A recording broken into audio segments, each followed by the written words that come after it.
연락처에 500명 넘게 저장되어 있는데 밤 늦게 힘들다고 연락할 수 있는 사람은 한 명 있을까 말까 합니다. 그런데 이게 실패가 아니라 오히려 제대로 살고 있다는 증거라면 믿으시겠어요?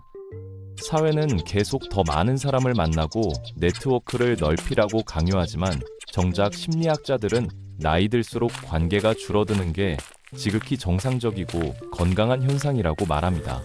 문제는 이 자연스러운 변화를 우리가 불안 신호로 착각하면서 오히려 더 외로워지고 더 집착하게 되고 결국 남아있던 관계마저 망가뜨린다는 겁니다.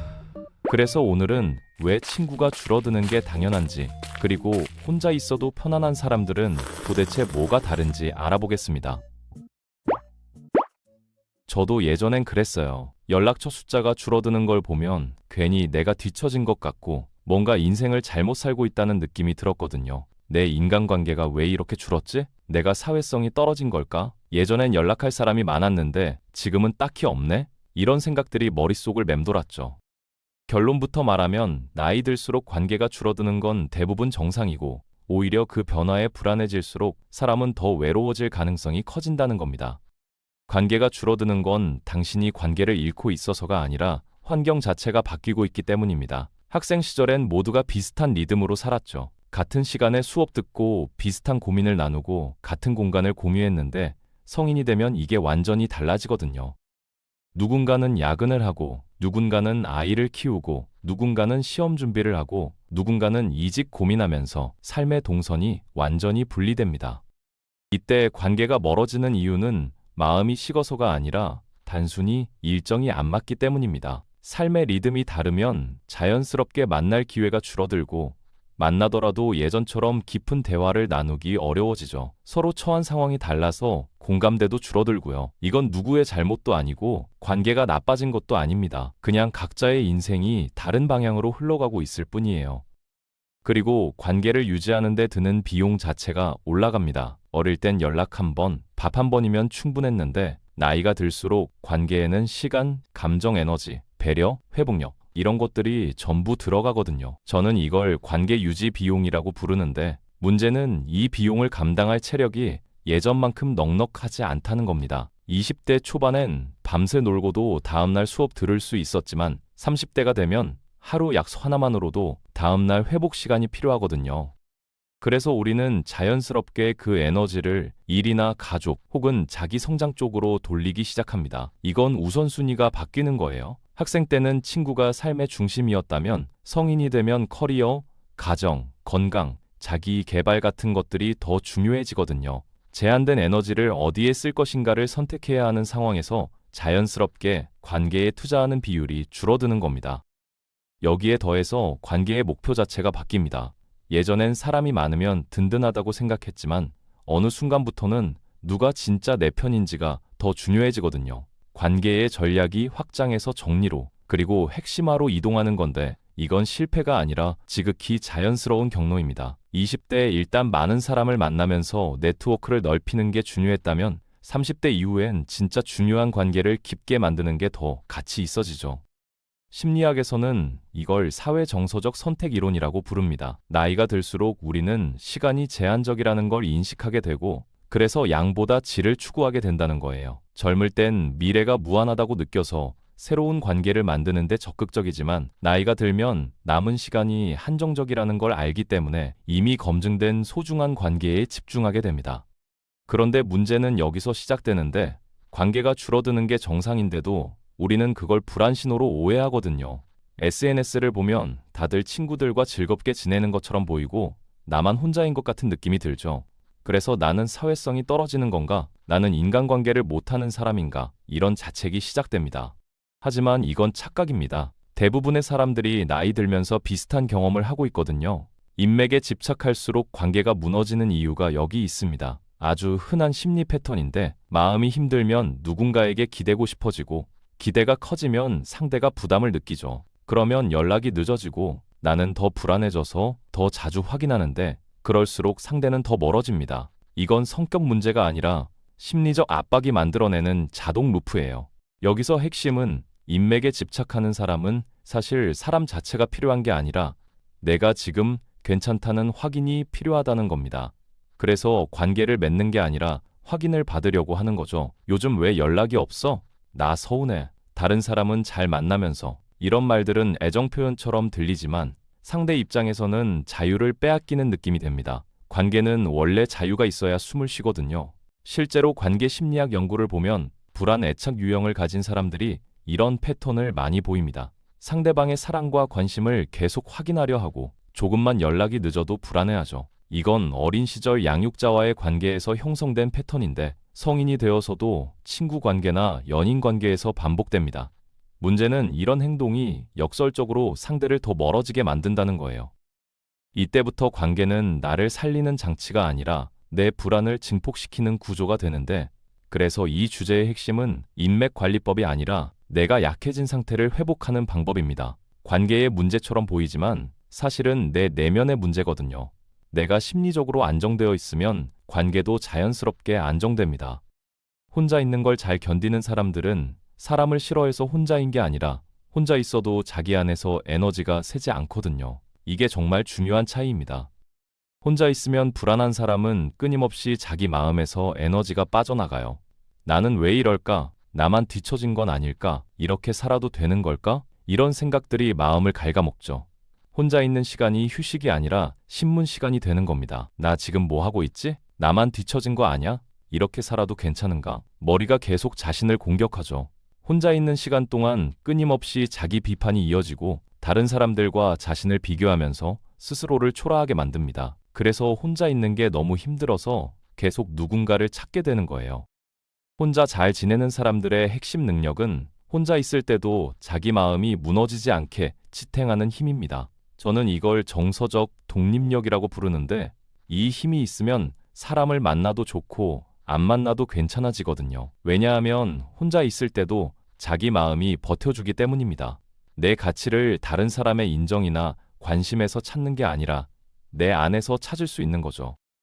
정서적 독립력이 있는 사람들은 관계에서도 훨씬 건강합니다. 상대에게 매달리지 않고 집착하지 않고 과도하게 의존하지 않거든요. 그래서 역설적이게도 혼자 잘 지내는 힘이 생기면 관계도 더 좋아집니다. 상대방도 부담을 느끼지 않고 편안하게 관계를 유지할 수 있으니까요.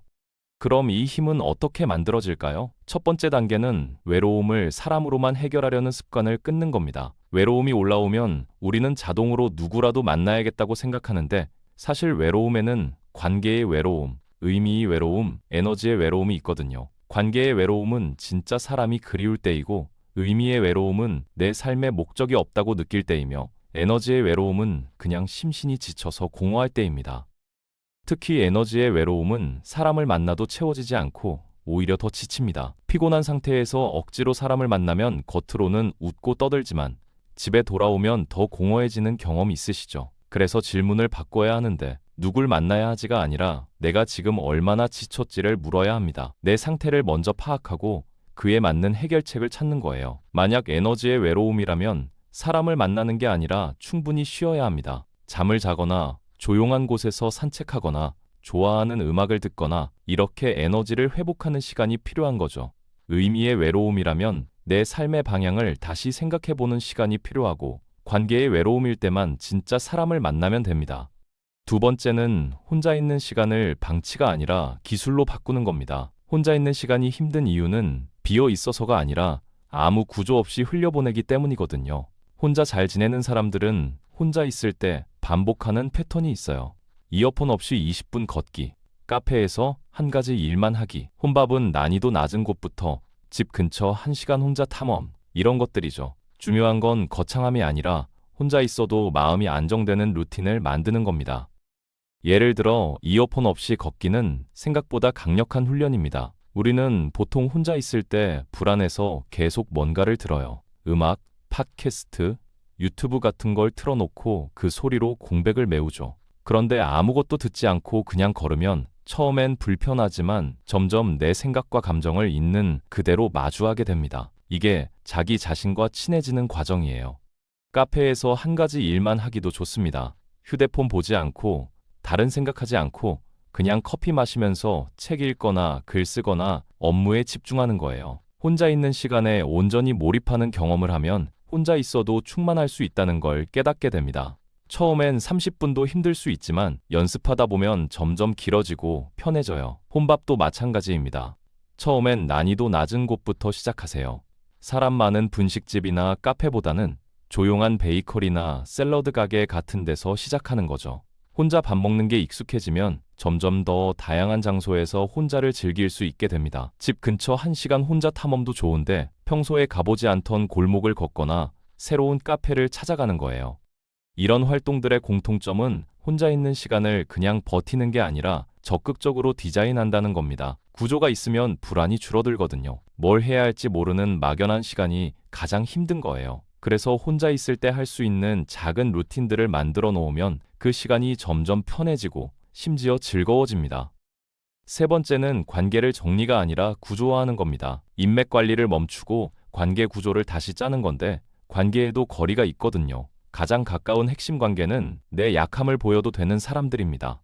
진짜 힘들 때 연락할 수 있고 내가 무너진 모습을 보여도 판단하지 않고 그냥 들어주는 사람들이죠. 이런 사람은 많을 필요가 없어요. 한두 명만 있어도 충분합니다. 오히려 너무 많으면 관계가 깊어지기 어렵거든요. 그 다음은 일상관계인데 가볍게 만나서 웃고 떠들 수 있는 사람들입니다. 깊은 이야기는 안 해도 되지만 함께 있으면 기분이 좋아지는 사람들이죠. 취미 모임 친구, 동네 지인 같은 사람들이 여기 속합니다. 이런 관계도 중요한데 삶에 가벼운 즐거움을 주거든요. 매일 무거운 이야기만 할 수는 없으니까요. 그리고 연결 관계도 있는데 지금 당장 자주 만나진 않지만 언젠가 다시 이어질 수 있는 사람들입니다. 옛날 친구, 예전 직장 동료, 학창시절 친구 같은 사람들이죠. 이 관계는 지금 가까이 있지 않아도 괜찮아요. 인생은 길고 언젠가 다시 필요해질 수도 있으니까요. 억지로 연락을 유지하려 하지 말고 그냥 좋은 기억으로 남겨두면 됩니다. 이렇게 구조를 나누면 관계에 대한 부담이 확 줄어듭니다. 모든 사람과 똑같은 깊이로 관계를 유지하려고 하니까 힘든 거거든요. 각 관계의 성격에 맞는 에너지를 투자하면 훨씬 효율적이고 건강하게 관계를 유지할 수 있습니다. 그러면 관계가 줄었다는 느낌이 바뀌는데 줄어든 게 아니라 내 삶에 맞게 재배치된 겁니다. 연락에 집착하지 않는 사람들에게는 몇 가지 규칙이 있습니다. 우선 정기적 만남보다 정기적 신호가 더 중요해요. 꼭 자주 만날 필요는 없고 대신 가벼운 신호를 유지하는 거예요. 생일 축하한 줄, 이거 보니까 네 생각나서, 요즘 어때 한마디. 관계는 길고 깊은 대화보다 짧고 따뜻한 신호로 유지되거든요. 사실 자주 만나는 것보다 잊지 않고 있다는 신호가 더 중요합니다. 1년에 한 번 만나도 생일에 짧은 메시지 하나 보내면 그 사람은 내가 자기를 기억하고 있다는 걸 알아요. 반대로 자주 만나도 특별한 날에 아무 연락이 없으면 관계가 소홀해진 것처럼 느껴지죠. 관계는 빈도보다 마음이 중요합니다. 그리고 힘들 때 감정을 한 사람한테 다 쏟지 마세요. 힘들수록 한 사람에게 모든 감정을 쏟고 싶어지는데 그 순간 상대는 위로자가 아니라 처리자가 됩니다. 그래서 A한테는 30%, B한테는 20%, 나한테는 50% 이렇게 나누는 게 관계를 오래 가게 하는 방법입니다. 한 사람에게 100%를 쏟으면 그 사람도 지치고 나도 그 사람에게 과도하게 의존하게 되거든요. 특히 나에게 50%를 남겨두는 게 핵심입니다. 내 감정은 결국 내가 책임져야 해요. 다른 사람이 위로해 줄 순 있지만 근본적인 해결은 내가 해야 하거든요. 그래서 일기를 쓰거나 운동을 하거나 명상을 하거나 이렇게 혼자서 감정을 정리하는 시간이 필요합니다. 그리고 불안 메시지는 24시간 보류하세요. 왜 답장 없어? 나 불편해. 이런 메시지는 보내는 순간 시원하지만 관계는 깎이거든요. 그래서 하루를 보류하는 건데 대부분 다음날 보면 아, 내가 지쳐 있었구나를 알게 됩니다. 불안할 때 보낸 메시지는 거의 대부분 후회하게 되거든요. 24시간만 기다리면 감정이 가라앉고 더 이성적으로 생각할 수 있게 됩니다. 그때 다시 보면 상대가 답장을 안 한 게 나를 무시해서가 아니라 그냥 바빴을 수도 있다는 걸 깨닫죠. 혹은 내가 답장을 너무 기대하고 있었다는 걸 알게 되고요. 하루만 기다리는 습관을 들이면 불필요한 갈등을 많이 줄일 수 있습니다. 그리고 나를 좋아해주는 사람을 소홀히 하지 마세요. 우리는 종종 이유 없이 나를 좋아해주는 사람을 당연하게 여기는데 인생의 끝까지 남는 관계는 대부분 그쪽에서 시작됩니다. 내가 쫓아간 사람보다 나를 지켜준 사람이 결국 내 편이 되거든요. 사람은 이상하게 나한테 잘해주는 사람보다 내가 잘해주고 싶은 사람에게 더 끌리는 경향이 있어요. 하지만 시간이 지나고 나면 깨닫게 됩니다. 진짜 소중한 건 내가 좋아하는 사람이 아니라 나를 좋아해주는 사람이라는 걸요. 내가 힘들 때 먼저 연락해주고 내가 잘 되길 진심으로 바라주고 이유 없이 내 편이 되어주는 사람들 말이에요. 이런 사람들을 당연하게 여기지 말고 그들의 소중함을 인정하고 고마워해야 합니다.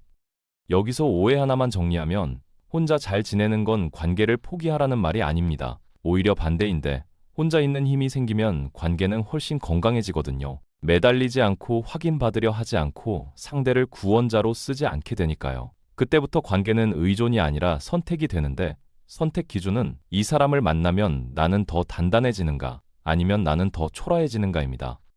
건강한 관계는 서로를 더 나은 사람으로 만들어줍니다. 만나고 나면 에너지가 생기고 긍정적인 생각이 들고 나도 뭔가 해볼 수 있을 것 같은 느낌이 드는 관계죠. 반대로 만나고 나면 기운이 빠지고 자책하게 되고 내가 부족하다는 느낌이 드는 관계도 있어요. 후자는 아무리 오래 알고 지낸 사람이라도 거리를 둘 필요가 있습니다. 정리하면 관계가 줄어드는 건 정상이고 집착은 관계 문제가 아니라 정서적 체력 문제이며 혼자 지내는 힘은 훈련이 가능하고 관계는 늘리는 게 아니라 구조화하는 겁니다. 이 네 가지만 기억하시면 됩니다. 관계의 숫자에 집착하지 말고 내 마음의 안정에 집중하세요. 혼자 있어도 괜찮은 사람이 되면 관계도 자연스럽게 좋아집니다.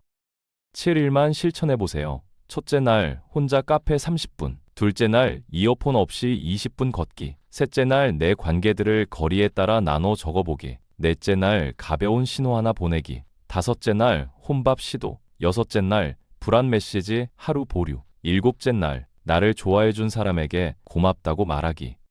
이 7일 동안 작은 변화를 경험하게 될 겁니다. 처음엔 어색하고 불편할 수 있지만 계속하다 보면 점점 편해지는 걸 느끼실 거예요. 특히 셋째 날 관계를 거리에 따라 나눠 적어보는 작업은 정말 중요합니다. 지금 내 주변에 어떤 사람들이 있는지 명확히 보이거든요. 그리고 혹시 가장 가까운 핵심 관계에 아무도 없다면 일상 관계에 있는 사람 중에 더 깊게 만날 수 있는 사람이 있는지 생각해 보세요. 관계는 시간과 노력을 투자하면 깊어질 수 있으니까요.